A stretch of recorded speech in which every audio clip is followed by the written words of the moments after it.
ಮತ್ತೆ 10ನೆಯ ಪುಣ್ಯ ಸ್ಮರಣೋತ್ಸವದ ತನ್ನಿಮಿತ್ತ ಮಾಡಿಕೊಂಡು ಸ್ವರ್ಣಲಿಗೆಯ ಸಿದ್ದರಾಮೇಶ್ವರರ ಪುರಾಣ ಪ್ರವಚನದ ಕಾರ್ಯಕ್ರಮ ಇಂದು ಶುಭವಾರ, ಶುಭ ಗಳಿಗೆ, ಶುಭ ನಕ್ಷತ್ರದಲ್ಲಿ ಪ್ರಾರಂಭ.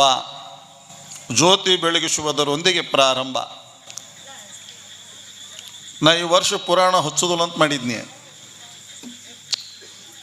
ಮಳೆ ಭಾಳಾಗಿ ನೀರು ಮಾತ್ರ ಭಾಳ ಹರಿದ್ರಿಂದ ನೀರು ಎಲ್ಲಿ ಹರಿದಿಲ್ಲ ಈ ವರ್ಷ. ತುಂಬಲಾರಿ ಕ್ಯಾರಿ ತುಂಬ್ಯಾವ. ಯಾರ ಮನ್ಯಾಗ ನೀರು ಹೋಗಿಲ್ಲ ಈ ವರ್ಷ ಮುದ್ದಾಮ ಅವ್ರ ಮನ್ಯಾಗ ನೀರು ಹೋಗ್ಯಾವ. ಒಂದು ಜ್ವಾಳ ಉಳೋದಿಲ್ಲ, ತೊಗರು ಉಳೋದಿಲ್ಲ, ಬ್ಯಾಳೆ ಉಳೋದಿಲ್ಲ, ಏನೂ ಉಳೋದಿಲ್ಲ. ಇನ್ನು ನೀವು ಭಾಳ ಚಲೋ. ಕೆಲವು ಮಂದಿಗೆ ಭಾಳ ಕಷ್ಟ ಅದೆ.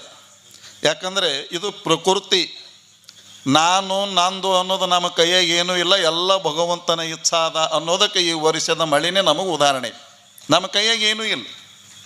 ಏನದ ಹೇಳಿ, ನಮ್ಮ ಕೈಯಾಗ ಏನೂ ಇಲ್ಲ, ಎಲ್ಲ ಭಗವಂತನ ಇಚ್ಛಾದ, ಎಲ್ಲ ಅವನ ಇಚ್ಛಾ, ಪ್ರಕೃತಿ. ಹಲವಾರು ಜನ ಹೇಳಿದರು ಜಲಪ್ರಳಯ ಅಂತ ಹೇಳ್ತಾರಲ್ಲ, ಇದು ಸುಮ್ಮನೆ ನಾಂದಿ ಅದು, ಇದು ನಾಂದಿ. ಇನ್ನು ಡ್ಯಾಮ್ಗಳು ಓಡೋದಿಲ್ಲ, ಭಾಳ ಕಷ್ಟ ಅದೇ. ಆ ದಿಶೆಯೊಳಗೆ ಕೊನೆಗೆ ಇಲ್ಲಿ ಕಮಿಟಿಯವರೆಲ್ಲ ಕೂಡ್ಕೊಂಡು ನಮ್ಮ ನಾಗಬಸವರು, ನಮ್ಮ ಇವರು ಸಿದ್ದಣ್ಣ ಸಾವ್ಕಾರವರು ಎಲ್ಲ ಇಲ್ಲಿ ರಾಮನಗರದ ಎಲ್ಲ ಹಿರಿಯರು ಕೂಡ್ಕೊಂಡು, ಇಲ್ಲ ಅದು ಏನು ಯಾಕೆ ಆಗವಲ್ಲ, ಹುಲಿ ಕಾಣವಲ್ಲ ತೇಲಿ ಕುಂತದದು ಶಂಕರಪ್ಪ ಅದಾನ ಇಲ್ರಿ ಇವನು. ಹ್ಞೂ, ಎಲ್ಲ ಕೂಡ್ಕೊಂಡು ಏನು ಯಾಕೆ ಆಗವಲ್ಲದ, ಯಾಕೆ ಇಲ್ಲಿ ಏನೇ ಕಾರ್ಯ, ದಾಸೋಹ, ಪುರಾಣ ಇದ್ರದ್ದು ಏನದ, ನಾವೆಲ್ಲ ರಾಮನಗರದ ಮಂದಿ ನಾವು ಹೆಗಲ ಮೇಲೆ ಹೊತ್ಕೊಂಡು ಈ ಪುರಾಣ ಈ ವರ್ಷ ನಾವು ಮಾಡೇ ತೀರ್ತೀವಂತ ಎಲ್ಲವರು ಕೂಡಿದ್ರು. ಎಲ್ಲ ಹಿರಿಯರು ಕೂಡ್ಕೊಂಡು ಫೋನ್ ಹಚ್ಚಿದ್ರು, ಯಾಕಾಗಲ್ಲ ಯಾಕ್ರಿ ಅಂದೆ. ನಾ ಬಿಡ್ತಾರಂತ ಮಾಡಿದ್ನಿ ಈ ವರ್ಷ, ಅದು ಬಿಡುಗಡೆ ಇಲ್ಲ. ಪುರಾಣ ಯಾವಾದ್ರಿ ಅಂತಂದಾಗ ಸಂತ ಶಿಶುನಾಳ ಶ್ರೀಪುರದ ಎಲ್ಲ ಸಿದ್ದರಾಮೇಶ್ವರ 2 ಪುರಾಣನ ಆಯ್ಕೆ ಅದ ರೀ. ಇದರಾಗಿ ನೀವು ಯಾವಾದಂತೀರಿ? ನಾನೆಂದೆ ಈ ವರ್ಷ ಸ್ವರ್ಣಲಿಗೆಯ ಸಿದ್ದರಾಮೇಶ್ವರರ ಪುರಾಣ ಮಾಡೋಣ. ಯಾಕಂದ್ರೆ ಇಲ್ಲಿ ಗುಡಿನೂ ಐತಿ ಸಿದ್ದರಾಮೇಶ್ವರರು, ಭಾಳ ದೊಡ್ಡ ಪ್ರಮಾಣದೊಳಗೆ ಜಾತ್ರೆನೂ ಆಗುತ್ತದೆ. ಸಿದ್ದರಾಮೇಶ್ವರರ ಭವ್ಯವಾಗಿರುವಂಥ ಒಂದು ಚರಿತ್ರೆ ಇದು, ಭಾಳ ವಿಶೇಷ, ಭಾಳ ಚಲೋ ಆಗ್ತದಂತ ಎಲ್ಲರೂ ಹೇಳಿದ, ಎಲ್ಲರೂ ಒಪ್ಪಿಕೊಂಡಾರೆ. ಸಿದ್ದರಾಮೇಶ್ವರರ ಪುರಾಣ ಪ್ರಾರಂಭ. ರಾಘವಾಂಕ ಕವಿಗಳು ವಾರ್ಧಿಕ ಷಟ್ಪದಿ ಒಳಗೆ ಇದನ್ನು ಪುರಾಣಗಳನ್ನು ರಚನೆ ಮಾಡ್ಯಾರ. ಈಗಾಗಲೇ ಹಿನ್ನೆಲೆ 3 ಪುರಾಣಗಳನ್ನು ನಾವು ಕೇಳಿ, ಇದು 4ನೇ ಪುರಾಣ ಸಿದ್ದರಾಮೇಶ್ವರರ ಪುರಾಣ. ಪುರಾಣದ ವ್ಯಕ್ತಿತ್ವ ಎಂಥದ್ದು ಅನ್ನೋದಕ್ಕೆ ಅನುಭಾವಿಗಳು ಬಹಳ ಚಂದ ಬರೀತಾರೆ. ಸತ್ತವರ ಕಥೆ ಎಲ್ಲ ಜನನದ ಕುತ್ತದಲ್ಲಿ ಕುದಿದು ಕರ್ಮದ ಕತ್ತಲೆಗೆ ಸಿಲುಕುವರ ಸೀಮೆಯ ಹೊಲಬುತ್ತಾನಲ್ಲ. ಹೊತ್ತು ಹೋಗದೆ ಪುಂಡರ ಆಲಿಪ ಮಂದಮತಿಗಳ ಗೋಷ್ಠಿ ಅಲ್ಲಿದು ಸತ್ಯ ಶರಣರು ತಿರಿಯುವುದು ಈ ಪ್ರಭುಲಿಂಗ ಲೀಲೆ. ಚಾಮರಸ ಕವಿ ಪ್ರಭುಲಿಂಗ ಲೀಲೆ ಒಳಗೆ ಬರೀತಾರೆ. ಈ ರಾಘವಾಂಕ ಕವಿಗಳು, ಚಾಮರಸ, ಭೀಮಕವಿ ಇವರೆಲ್ಲರೂ ಒಂದೇ ಸಮಕಾಲೀನವರು. ಹರಿಹರಾಚಾರ್ಯರ ಶಿಷ್ಯೋತ್ತಮರು ಇವರೆಲ್ಲ. ಅಲ್ಲಿ ಅವರು ಅಧ್ಯಯನ ಮಾಡೋದು, ಅದು ಮುಂದೆ ಕಥೆ ಬರ್ತದೆ. ಅವರು ಬರೆದಂತಹದ್ದು ಇದು ಒಂದು ಸಿದ್ದರಾಮೇಶ್ವರರ ಪುರಾಣ. ಸತ್ತವರ ಕಥೆ ಅಲ್ಲ ಅಂದ್ರೆ ಸ್ವಲ್ಪ ಗಮನಿಸ್ಬೇಕು ನಾವು. ಇದು ಒಂದೇ ಶಬ್ದ, ಸತ್ತವರ ಕಥೆ ಅಲ್ಲ ಅಂದಾರ. ಅಂದ್ರೆ ಸತ್ತವರು ಬೇರೆನೇ ಅದಾರ, ಸತ್ತವರು ಅಂತ ಬಳಸ್ತಾರೆ ಇಲ್ಲಿ ಪದ್ಯ. ಅವು ಸತ್ತವರ ಕಥೆ ಅಲ್ಲ ಅಂದಾರ ಅಂದ್ರೆ ಸತ್ತವ್ರ ಕಥೆ ಬೇರೆನೇ ಅದ, ಇದು ಒಂದು ಬೇರೆನೇ ಅದ. ಸತ್ತವರು ಅಂದ್ರೆ ಯಾರು? ಸತ್ತವ್ರು ಅಂದ್ರೆ ಸಮಾಜಕ್ಕೆ ದುಡಿಲಾರದನ, ದಾನ ಧರ್ಮ ಮಾಡಲಾರದನ, ಯಾರಿಗೂ ಉಣಿಸಲಾರದನ, ತನ್ನ ಆ ಮನ್ಯಾಗ ಹುಟ್ಟಿ, ಆ ಮನ್ಯಾಗನ ಬೆಳೆದು, ಆ ಮನ್ಯಾಗನ ಮದುವೆಯಾಗಿ ಒಂದಿಷ್ಟು ಮಕ್ಕಳನ್ನ ಹಾಡೋದು, ಆಯುಷ್ಯ ಕಳೆದು ಆ ಮನ್ಯಾಗನ ಸತ್ತು ಹೋಗಿರ್ತವಲ್ಲ, ಇವು ಸತ್ತದ್ದು.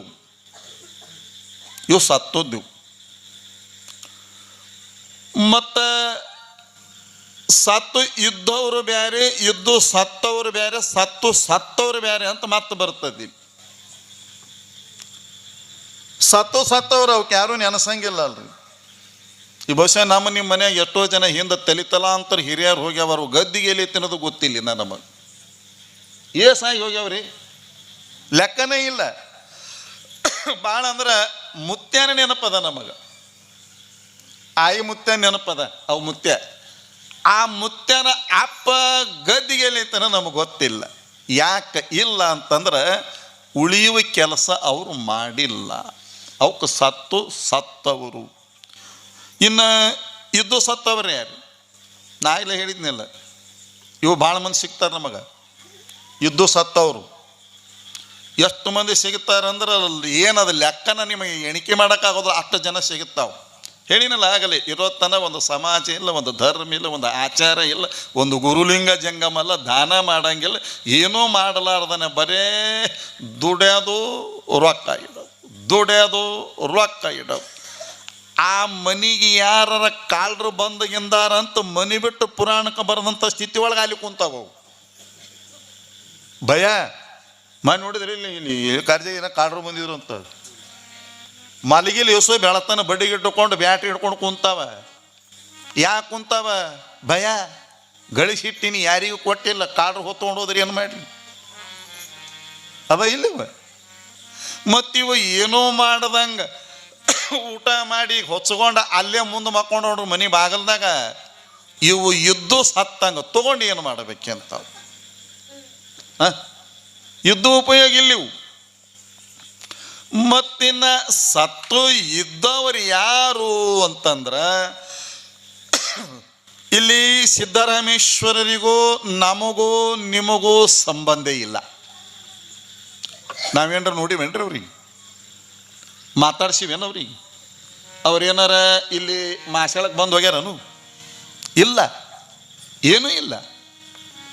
ಸುಮಾರು 12ನೇ ಶತಮಾನದೊಳಗೆ ಆಗಿ ಹೋಗಿರತಕ್ಕಂಥ ಸೊನ್ನಲಿಗೆಯ ಸಿದ್ದರಾಮೇಶ್ವರರನ್ನ ಇವತ್ತಿನವರೆಗೂ ಅವರು ನೆನಿತೀವಿ, ಅವ್ರ ಹೆಸರ ಮೇಲೆ ದಾಸೋಗ ಮಾಡ್ತೀವಿ, ಅವ್ರ ಹೆಸರ ಮೇಲೆ ಅನ್ನ ಉಣ್ತೀವಿ. ಈ ಗುರುಪಾದಲಿಂಗ ಮುತ್ತೇವರು ಇಲ್ಲ, ಅವರು ಬರೇ ಗದ್ದಿಗೆ ಅದ. ಅವ್ರು ಇಲ್ಲೀಗ ನಮ್ಮನ್ನ ನಿಮ್ಮನ್ನ ಬಿಟ್ಟು 10 ವರ್ಷದ ಹಿಂದೆ ಹಗಲಿ ಹೋಗಿಬಿಟ್ಟಾರು, ಹೌದಲ್ಲ? ಅವ್ರು ಇಲ್ಲ, ಆದರೂ ಅವ್ರ ಹೆಸರಿನ ಮೇಲೆ ಇಲ್ಲಿ ಮಠ ಅದ, ಶಾಂತಾಶ್ರಮ ಅದ, ದಾಸೋಗ ನಡೆದದ, ಪುರಾಣ ನಡೆದದ.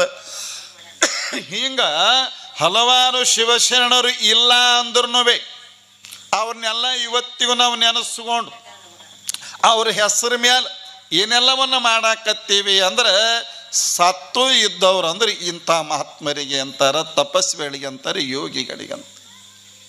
ಆ ದಿಶೆ ಒಳಗೆ ಇಲ್ಲಿ ಏನು ಬರೀತಾನೆ ಕವಿ ಅಂದರೆ, ಸತ್ತವರ ಕಥೆ ಅಲ್ಲ ಜನನದ ಕುತ್ತದಲ್ಲಿ ಕುದಿದು ಕರ್ಮದ ಕತ್ತಲೆಗೆ ಸಿಲುಕುವರ ಸೀಮೆಯ ಹೊಲಬು ತಾನಲ್ಲ, ಹೊತ್ತು ಹೋಗದೆ ಪುಂಡರಾಲಿಪ ಮಂದಮತಿಗಳ ಗೋಷ್ಠಿ ಅಲ್ಲಿದು, ಸತ್ಯ ಶರಣರು ತಿರಿಯುವುದು ಈ ಪ್ರಭುಲಿಂಗಲೀಲೆ ಅನ್ನುವಂಥ ವಿಚಾರವನ್ನು ಅವರು ತಿಳಿಸ್ಯಾರ.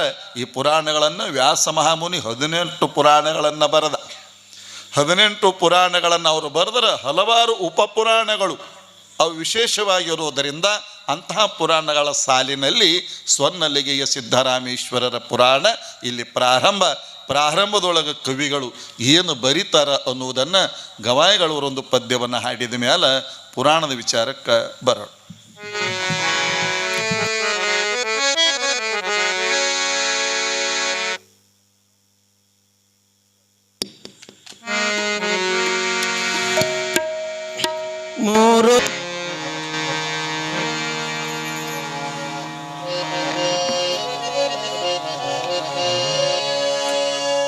ಶ್ರೀ ಮಹಾಗುರುಬಲೋಬ್ಧದ ವಿಗ್ರಹ ಸೋಮದ ಮರುತ ತಟ ಜಾಟ ಪಟಲ ವೇಷನ ಶ್ಯಾಮ ಭಯಾತೀತ ನೂತನಾಂಗಂ ಮಂಗಳೋದಯ ದಯಬರೀತನು ಸಾಂಬ ಜೈ ನಮ ಪಾರ್ವತಿ ಶಿವರ ಮಹಾದೇವ. ಪುರಾಣವನ್ನು ರಚನೆ ಮಾಡಿದ ರಾಘವಾಂಕ ಕವಿ.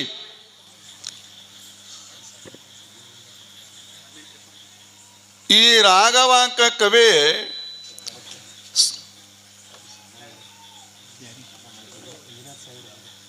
ಹೌದಾ?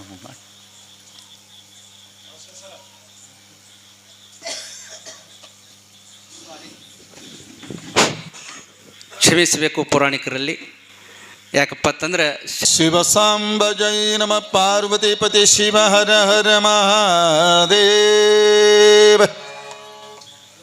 ಸ್ವರ್ಣಲಿಗೆಯ ಸಿದ್ದರಾಮೇಶ್ವರರ ಪುರಾಣವನ್ನು ರಚನಾ ಮಾಡಲಿಕ್ಕಿಂತ ಹಿನ್ನೆಲೆ ಭಾಳ ಸುಂದರವಾದ ಕಥೆ ಅದ. ಅದು ರಾಘವಾಂಕ ಯಾವಾಗ ಈ ಪುರಾಣವನ್ನು ಬರೆದ, ಹಂಪೆಯಲ್ಲಿ ಪ್ರೌಢರಾಯನ ಕಾಲ. ಈ ರಾಘವಾಂಕನ ಗುರು ಹರಿಹರಾಚಾರ್ಯರು ಅಂತಿರ್ತಾರೆ, ಅವ್ರ ಶಿಷ್ಯರು. ಗುರುವಿನಲ್ಲಿ ಅತ್ಯಂತ ಪ್ರಾಮಾಣಿಕವಾಗಿ ಗುರು ಸೇವೆಯನ್ನು ಮಾಡುತ್ತಾ ವಿದ್ಯೆಯನ್ನು ಕಲಿತರು. ಬೆಳೆದ ರಾಘವಾಂಕ ಬೆಳೆದು ದೊಡ್ಡವಾದ. ಈ ರಾಘವಾಂಕನಲ್ಲಿ ಎಂಥ ಸಾಮರ್ಥ್ಯ ಬಂದಿತ್ತು ಅಂತಂದರೆ, ಸಾಕ್ಷಾತ್ ದೇವರನ್ನ ಮಾತನಾಡಿಸುವಂತಹ ಸಾಮರ್ಥ್ಯ ಹೊಂದಿದವ ರಾಘವಾಂಕ. ಒಮ್ಮೆ ಸತ್ಯ ಹರಿಶ್ಚಂದ್ರ ಕಾವ್ಯವನ್ನು ಬರೀತಾರೆ. ಇದು ಪ್ರಥಮ ಗ್ರಂಥ. ಯಾರ್ದು? ರಾಘವಾಂಕ. ಸತ್ಯ ಹರಿಶ್ಚಂದ್ರ ಕಾವ್ಯವನ್ನು ಬರೆದ. ಆ ಕಾವ್ಯದ ಗ್ರಂಥವನ್ನು ಪ್ರೌಢರಾಯನ ಬಳಿಗೆ ತಗೊಂಡು ಹೋಗಿ ರಾಜನ ಎದುರಿಗೆ ಈ ವಿಚಾರವನ್ನು ಪ್ರಸ್ತಾಪ ಮಾಡಿದಾಗ ರಾಜಾಗ ಬಹಳ ಆನಂದ ಆಗುತ್ತದೆ, ಬಹಳ ಸಂತೋಷ ಆಗುತ್ತದೆ. ಈ ಗ್ರಂಥ ಬರೆದಾರಂತಂದ್ರೆ ಈ ಗ್ರಂಥದ ಮೆರವಣಿಗೆ ಆಗಬೇಕು. ಗ್ರಂಥ ರಚನೆ ಮಾಡಿದಂತಹ ರಾಘವಾಂಕ ಕವಿಯ ಮೆರವಣಿಗೆ ಹಂಪೆ ಒಳಗಾಗಬೇಕು. ನೋಡು, ಕವಿಗೆ ಮೆರವಣಿಗೆ ಮಾಡ್ತಿದ್ರು. ಕವಿ ಆಗಬೇಕಂದು ಒಂದು ದಿನ ಗೊರ್ತ ಮಾಡ್ಯಾರ. ಸುತ್ತಮುತ್ತಲ ಹಳ್ಳಿ ಜನರಿಗೆ ಹೇಳ್ಯಾದ, ವಾದ್ಯದವರು, ನೃತ್ಯದವರು ಎಲ್ಲ ಜನ ಕೂಡ್ಯಾದೆ. ಏನು ಆನಿ ಮ್ಯಾಲ ಅಂಬಾರಿ ಒಳಗೆ ಗ್ರಂಥ ಇಟ್ಟಾರ. ಕವಿಯನ್ನು ಒಯ್ದು ಕುಂದುರ್ಸ್ಯಾರ. ಏನು ಕವಿಗೆ ಶಾಲ ಕಿರೀಟ, ಏನು ಸನ್ಮಾನ ನೋಡ್ಬೇಕದ ಅದ್ಭುತ. ಇಟ್ಟೆಲ್ಲ ಆತು. ಹಂಪಿ ಒಳಗೆ ಮೆರವಣಿಗೆ ಪ್ರಾರಂಭ. ರಾಜ ಬೀದಿ ಒಳಗೆ ಮೆರವಣಿಗೆ ನಡೆದಾದ. ಏನು ಜನ ನೋಡ್ಲಕತ್ತರು. ಸತ್ಯ ಹರಿಶ್ಚಂದ್ರ ಕಾವ್ಯ ಬರೆದ ಕವಿಯ ಉತ್ಸವ ನಡೆದಾದ ಈ ನಗರದೊಳಗ, ಹಂಪಿ ಒಳಗ. ಏನು ಜನ ತಂಡೋಪತಂಡ ಸಾಗರೋಪಾದಿ ಒಳಗ ಬಂತು ನೋಡ್ಲಿಕ್ಕತ್ತಾರ. ಮೆರವಣಿಗೆ ನಡೆದಿತ್ತು. ಮುಂದೆ ಮೆರವಣಿಗೆ ದಾಜ ಬೀದಿ ಒಳಗ ಬರ್ತಾ ಇರುವಾಗ ಮುಂದೆ ಗುರುವಿನ ಮಠ ಬರ್ತದ, ಹರಿಹರಾಚಾರ್ಯರ ಮಠ ಬರ್ತದೆ. ಕವಿ ಅಂತಾನ ರಾಘವಾಂಕ, ನನ್ನ ಗುರುವಿನ ಮಠ ಬಂದದಂದ್ರೆ ನಾ ಕುಂದ್ರೋದು ಅದು ಶ್ರೇಯಸ್ಸ ಅಲ್ಲ, ನಾ ಇಳಿದು ಒಳಗಡೆ ಹೋಗಿ ಗುರುಗಳ ಆಶೀರ್ವಾದ ತೊಗೊಂಡು ಬರಬೇಕು. ತಪ್ಪಾಗ್ತದ ಅದನ್ನ ಹಿಂಗ ಹೋಗೋದು. ಮೇಲೆ ಕೂತ್ಕೊಂಡಿರ್ಬೇಕು. ಕವಿ ಕೆಳಗಿಳದ ಬರ್ತಾನೆ. ಬಂದ ಮೇಲೆ ಮಠದ ಒಳಗೆ ಹೋಗ್ಯಾನ. ಗುರುಗಳು ಕುಂತಿದ್ರು. ರಾಘವಾಂಕ ಕವಿ ಬಂದವನ ನಮಸ್ಕಾರ ಮಾಡಿ ಹೇಳಕತ್ತಾರ, ಗುರುದೇವ, ನಾ ಸತ್ಯ ಹರಿಶ್ಚಂದ್ರ ಕಾವ್ಯ ಬರೆದೀನಿ. ನನಗೆ ಮೆರವಣಿಗೆ ನಡೆದದ. ಆ ಕಾವ್ಯದ ಗ್ರಂಥ ಅಂಬಾರಿ ಒಳಗೆ ಇಟ್ಟಾರೆ. ನನಗೆ ಆಶೀರ್ವಾದ ಮಾಡಿರಿ ಗುರುಗಳ, ಆಶೀರ್ವಾದ ಮಾಡಿ. ಅವಾಗ ಗುರುಗಳು ಏನು ಮಾಡಿದ್ರು? ಆಶೀರ್ವಾದ ಮಾಡಲಿಲ್ಲ. ತಮ್ಮ ಪಾದಕ್ಕೆ ಹಾಕುವಂತಹ ಪಾದುಕೆಯದ ಕಡಾವಿಗೆ, ಆವಿಗೆ ಅಂತಾರೆ ಅದಕ್ಕೆ, ಆವಿಗೆ ಕಟಿಗೆ, ಆವಿಗೆ ತಗೊಂಡು ಯಾವಾಗ ಹಿಂಗ ಮಾತು ಹೇಳ್ಕೊಂತ ಖುಷಿಯಾಗಿ ನಕ್ಕೊಂತ ಎದುರಿಗೆ ನಿಂತ ರಾಘವಾಂಕನ ಬಾಯಿಗೆ ಜೋರಾಗಿ ಹೊಡಿತಾರೆ. ಬಾಯಿಗೆ ಹೊಡೆದ್ರೆ ಹಲ್ಲು ಮುರಿತಾವ, ರಕ್ತ ಬರುತ್ತದೆ. ಎಷ್ಟು ಹೊಡೆದವರು ಸುಮ್ಮ ಕುಂತು ಬಿಟ್ರು ಗಪ್ಪಾಗಿ. ಕಣ್ಣ ನೀರು ತೆಗಿತಾನ ರಾಘವಾಂಕ. ನಾ ಏನು ತಪ್ಪು ಮಾಡಿ? ನಾನು ಗುರುಗಳು ಯಾಕೆ ಹೊಡೆದ್ರು? ನಾ ಗ್ರಂಥ ಬರೆದಿದ್ದೆ, ಇವ್ರ ಮನಸ್ಸಿಗೆ ಬಂದಿಲ್ಲೇನು? ಹೆಂಗ ಮಾಡ್ಲ ಈಗ? ಇದು ಪರಿಹಾರ ಎಲ್ಲಿ ಕೇಳಿ? ಪುನಃ ತಿರುಗಿ ಹಂಪೆಯ ವಿರೂಪಾಕ್ಷನ ದೇವಾಲಯಕ್ಕೆ ಬರ್ತಾನೆ. ಗರ್ಭಗುಡಿ ಒಳಗ ಹೋಗ್ತಾನ. ಏ ವಿರೂಪಾಕ್ಷ, ಶಿವನೇ ಪರಮಾತ್ಮ, ಜಗದೊಡೆಯ ಭಗವಂತ ಹೇಳು, ನಾ ಏನು ತಪ್ಪು ಮಾಡೀನಿ ಅಂತ ನಾನು ಗುರುಗಳು ನನಗೆ ಆವಿಗೆ ತಗೊಂಡು ಬಾಯಿ ಹೊಡೆದು ಹಲ್ಲು ಮುರಿದಾರ. ಏನು ತಪ್ಪು ಮಾಡೀನಿ ನಾನು, ನೀನ ಹೇಳು.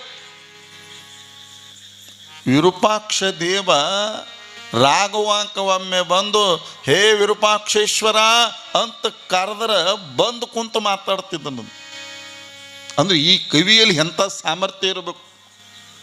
ಅವತ್ತ ಎಟ್ಟ ಪರಿಪರಿಯಾಗಿ ಕಣ್ಣೀರು ತೆಗೆದು ಕೇಳಾಕತ್ತಾನ. ಏನು ಮಾಡಿ ಪ್ರಯತ್ನ ಮಾಡಿದ್ರು ಕಣ್ಣೀರು ತೆಗೆದ್ರೂ ಅವತ್ತೇನು ವಿರೂಪಾಕ್ಷ ದೇವ ಬರಲಿಲ್ಲ, ಪ್ರಸನ್ನ ಆಗಲಿಲ್ಲ. ಕವಿ ಅಂತಾನ ಅಲ್ಲಿ ಗುರುಗಳು ಹೊಡೆದಾರ, ಇಲ್ಲಿ ನೀನು ಮಾತಾಡಬಲ್ಲಿ, ಇನ್ನು ನಾ ಇದ್ದೇನು ಪ್ರಯೋಜನ? ನನ್ನ ತಪ್ಪನ್ನು ತಿಳಿಸಿ ಹೇಳೋರೆ ನೀವು ಗಪ್ಪಾಗಿ ಕೂತ್ಕೊಂಡಾಗ ನನ್ನ ಗತಿ ಏನು? ನಾ ಇನ್ನು ಬದುಕಿರೋದೇ ಬ್ಯಾಡ, ಈಗ ನಾ ಪ್ರಾಣ ಬಿಡಾಕ ನದಿಗೆ ಹೋಗ್ತೀನಿ ಅಂತ ಎದ್ದು ತುಂಗಭದ್ರ ನದಿ ತೀರದ ಕಡೆಗೆ ಬರ್ಬೇಕಂತಿದ್ದ. ಅಶರೀರವಾಣಿ ಎಂದ ವಿರೂಪಾಕ್ಷ ದೇವ ಮಾತನಾಡ್ತಾನೆ. ಕಂದ ರಾಘವಾಂಕ ತಾಳು. ತಿರುಗಿ ನೋಡ್ತಾನ. ಯಾಕಂದ ಹರ ಮುನಿದರು ಗುರು ಕಾಯವ, ಗುರು ಮುನಿದರೆ ಹರ ಕಾಯಲಾರ. ಈ ತತ್ವ ಸಿದ್ಧಾಂತ ನಿನಗೆ ಗೊತ್ತಿದ್ದನು ನೀನು ಹಿಂಗೆ ಮಾತಾಡ್ಲಿಕ್ಕತ್ತೀಯಲ್ಲ. ನಿನಗೆ ಗುರುಗಳು ಸಿಟ್ಟಾಗ್ಯಾರ, ನಿನ್ನ ಮ್ಯಾಲೆ ನೀನು ಗುರುಗಳು ಸಿಟ್ಟಾಗ್ಯಾರ ಅಂದ್ರೆ ನಾ ಏನು ಮಾಡ್ಲಿಕ್ಕೆ ಆಗೋದಿಲ್ಲ. ಯಾಕ? ಶಿವನಿಗಿಂತಲೂ ಗುರು ಬಹಳ ದೊಡ್ಡವ. ನಿನಗೆ ಗೊತ್ತದ. ಎಲ್ಲಿ ನಿನ್ನ ಗುರುಗಳು ನಿನಗೆ ಯಾಕೆ ಸಿಟ್ಟಾಗ್ಯಾರ ಅನ್ನೋದು ಬಂದು ನನ್ನ ಮೆತ್ತಲಿ ಕೇಳೋದಲ್ಲಪ್ಪ. ಅದಕ್ಕೆ ನಾನು ಪರಿಹಾರ ಇಲ್ಲ. ನನಗಿಂತಲೂ ದೊಡ್ಡವ ನಿನ್ನ ಗುರು ಅದಾನ, ಅಲ್ಲಿಗೆ ಹೋಗಿ ಕೇಳು. ಗುರುಗಳಂತಲ್ಲಿ ಹೋಗಿ ಕೇಳು. ಆಯಿತು ಸರಿ ಅಂತ ಸ್ವಲ್ಪ ಸಮಾಧಾನ ಅನ್ನಿಸ್ತು. ಹೊಳ್ಳಿ ಗುರುಗಳು ಮಠಕ್ಕೆ ಬಂದ. ಗುರುಗಳು ಕುಂತಿದ್ರು, ಬಂದು ನಮಸ್ಕಾರ ಮಾಡ್ತಾರೆ. ಗುರುದೇವ ಕೃಪಾ ಮಾಡು, ಅನುಗ್ರಹ ಮಾಡು, ನಾ ಏನು ತಪ್ಪು ಮಾಡಿನ ಅನ್ನೋದು ನನಗೆ ತಿಳಿಸಿ ಹೇಳ್ರಿ ಗುರುವೇ. ನೀವೇ ತಂದೆ ನೀನು, ತಾಯಿ ನೀನು, ಬಂಧು ನೀನು, ಬಳಗ ನೀನು, ಸರ್ವಸ್ವವೇ ನೀನಾಗಿರುವಾಗ ಗುರುವೇ ಕೃಪಾ ಮಾಡುವಂತ ಕಣ್ಣೀರಿನಿಂದ ಮತ್ತೊಮ್ಮೆ ಪಾದಕ್ಕೆ ಎರಗಿರುವಾಗ ಗುರುವಿಗೆ ಕರುಣೆ ಬಂದಾದ. ತಲೆ ಮೇಲೆ ಕೈ ಆಡಿಸುವಂತ ಹೇಳು ಕುಂದ್ರಲ್ಲಿ ಎಂದು. ರಾಘವಾಂಕ ನಿನ್ನ ಮೇಲೆ ಯಾಕೆ ನನಗೆ ಸಿಟ್ಟು ಬಂದದ ಅಂದ್ರೆ, ನೀ ನನ್ನ ಶಿಷ್ಯ, ನಾನು ಸೇವಾ ಮಾಡ್ಕೊಂತ ವಿದ್ಯಾ ಕಲ್ತಿದ್ದಿ, ಒಬ್ಬ ಕವಿಯಾಗಿದ್ದಿ. ಅಂಥದ್ರೊಳಗೆ ನಿನ್ನ ಪ್ರಥಮ ಗ್ರಂಥ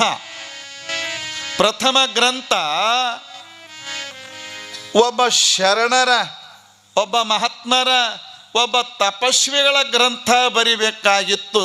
ಅದನ್ನು ಹೋಗಿ ಒಬ್ಬ ರಾಜನನ್ನು ಹೊಗಳಿ ಬರೆದಿಯಲ್ಲ, ಅದಕ್ಕೆ ನಿನ್ನ ಮ್ಯಾಲ ಸಿಟ್ಟು ಬಂದದ ನನಗ ಅಂದ. ಸತ್ಯ ಹರಿಶ್ಚಂದ್ರ ಸತ್ಯ ಹೇಳನ ಖರೆ. ಅವ ಏನು ಗುರು ಸೇವಾ ಮಾಡದವನ, ಅವೇನು ದೀಕ್ಷಾ ತಗೊಂಡವನ, ಅವ ಏನಾರ ತಪಸ್ಸು ಮಾಡದವನ ಇಲ್ಲ. ಒಬ್ಬ ರಾಜನ ಹೊಗಳಿ ಬರೆದಿಯಲ್ಲಪ್ಪ, ಅದ್ರ ಬದಲಾಗಿ ಮೊದಲಿಗೆ ಬರೀ ತಪ್ಪಲ್ಲ, ಪ್ರಾರಂಭಕ್ಕೆ ಒಬ್ಬ ಶಿವಶರಣರ ಚರಿತ್ರೆ ಬರೆದಿದ್ದಿ ಅಂದ್ರೆ ನನಗೆ ಆನಂದ ಆಗ್ತಿತ್ತು. ಅದಕ್ಕೆ ನಿನಗೆ ಸಿಟ್ಟು ಬಂದು ಹೊಡೆದೀನಿ ಅಂದಾಗ ಹೋಗಿ ಪಾದಕ್ಕೆ ಬಿದ್ದು ಗುರುವೇ ಸರ್ವ ಅಪರಾಧವಾಗ್ಯದ, ತಮ್ಮ ಮಾರ್ಗದರ್ಶನ ತಗೋಬೇಕಾಗಿತ್ತು, ತಪ್ಪು ಮಾಡೀನಿ, ಕೃಪಾ ಮಾಡ್ರಿ, ನಾ ಆಯಿತು ಒಬ್ಬ ಶಿವಶರಣರ ಗ್ರಂಥ ನಾ ಬರಿತೀನಿ ಅಂತ ಹಂಪೆಯನ್ನು ಬಿಟ್ಟು ಎಲ್ಲಿಗೆ ಬರುತ್ತಾನ ರಾಘವಾಂಕ ಕವಿ ಅಂದರೆ ಸೊಲ್ಲಾಪುರ ಭಾಗಕ್ಕೆ ಬಂದ. ಸೊಲ್ಲಾಪುರ ಭಾಗಕ್ಕೆ ಬಂದಾನೆ. ಸಿದ್ದರಾಮೇಶ್ವರರ ಅಲ್ಲಿ ಆಗಿ ಹೋಗಿರ್ತಕ್ಕಂಥ ಎಲ್ಲ ಲೀಲೆಗಳನ್ನು ಜನಗಳು